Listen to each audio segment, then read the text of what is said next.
عبادت کی ہے اسے قبول فرما۔ تو ہمیں بھی چاہیے کہ ہم اللہ تعالیٰ سے دعا کریں کہ ہم نے جو عمرہ کیا، نمازیں پڑھی حرم کے اندر، اللہ تعالیٰ شرف قبولیت بخشے اور ہماری بخشش کا ذریعہ بنائے۔ میرے بھائی اور بہنوں، اللہ تعالیٰ نے جتنی بھی عبادتیں ہمارے اوپر فرض قرار دی ہیں اور جو بھی نیک عمل ہم لوگ کرتے ہیں، سب کا مقصد یہ ہے کہ ہمارے اندر تقوی، پرہیزگاری، للہیت پیدا ہو،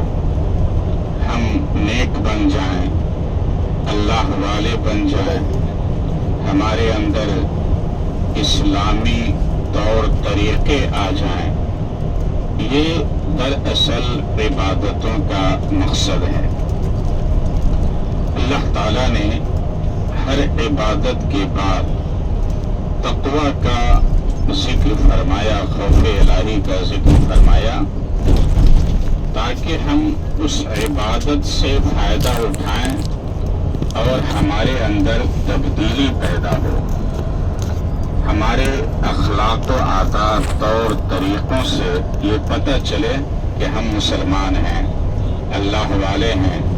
قرآن و سنت پہ عمل کرنے والے ہیں۔ یہ چیز ہمارے اندر آنا ضروری ہے۔ قرآن مجید کے اندر آپ غور کریں، دیکھیں تو اللہ تعالیٰ نے جگہ جگہ جہاں بھی اپنے بندوں سے خطاب فرمایا ہے، خاص طور سے اہل ایمان سے، مسلمانوں سے،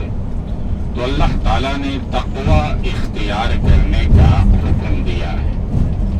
کہ اللہ تعالیٰ سے ڈرتے رہو۔ ایک بار ایک شخص نے حضرت ابو ہریرہ رضی اللہ تعالی عنہ سے پوچھا،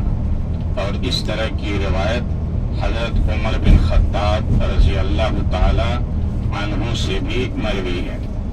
تو حضرت ابو ہریرہ رضی اللہ تعالی عنہ سے ایک شخص نے سوال کیا کہ قرآن مجید میں جگہ جگہ اللہ تعالی نے مومنین کو تقوی اختیار کرنے کا حکم دیا ہے، تو یہ تقوی کیا ہے جس کا حکم قرآن مجید میں بار بار آیا ہے؟ تو حضرت ابو ہریرہ رضی اللہ تعالی عنہ نے سائل سے کہا، حل اخذت طریقا ذا شوک، کہ کبھی تمہارا گزر کسی ایسے راستے سے ہوا جس کے اندر کانٹے ہو، کانٹے دار جھاڑیوں سے کبھی تم گزرے ہو؟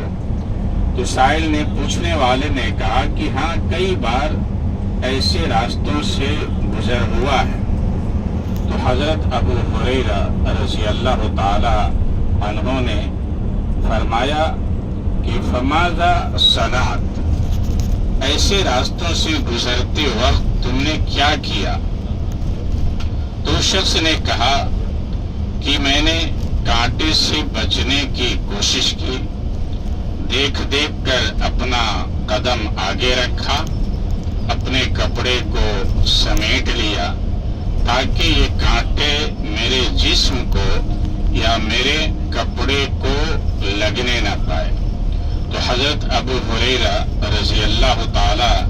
عنہ نے فرمایا، ذاک التقوی، یہی تقوی ہے کہ جس طرح کانٹے دار جھاڑیوں سے گزرتے ہوئے تم نے ہر ممکن احتیاط کیا کہ تمہارے بدن کو، تمہارے کپڑے کو کوئی کانٹا نہ لگ جائے، چبھ نہ جائے۔ تو اس دنیا کے اندر طرح طرح کے کانٹے ہیں، اسی طریقے سے تم کو بچ کر کے زندگی گزارنا ہے۔ اللہ تعالیٰ نے جن چیزوں کا حکم دیا ہے ان چیزوں کو بجا لاؤ، جو کرنے والے کام ہیں ان کام کو کرو، اور جن چیزوں کے چھوڑ دینے اور الگ رہنے کا حکم دیا ہے، ان چیزوں سے باز آ جاؤ، ان چیزوں کو چھوڑ دو۔ تو اللہ تعالیٰ نے جن کاموں کے کرنے کا حکم دیا ہے ان کاموں کو ہم کریں،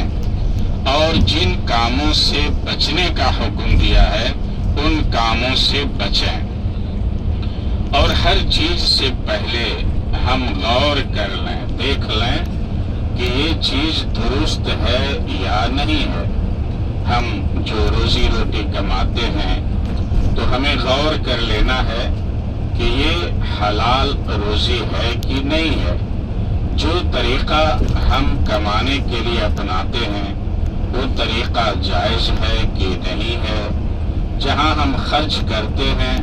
تو غور کریں کہ یہ خرچ کرنے کی جگہ ہے یا نہیں ہے۔ ایسے ہی ہم اگر ہر معاملے میں اگر غور کرتے ہیں، سوچتے ہیں کہ یہ چیز شریعت کی نظر میں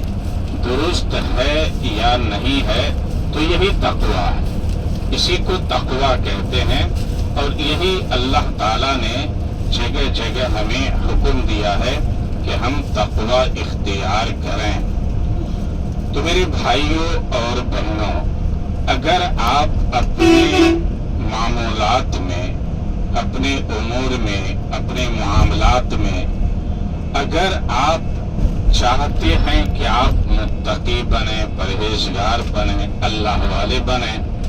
تو پھر آپ کو یہ سوچنا ہے، غور کرنا ہے، اس کام کو کرنے سے پہلے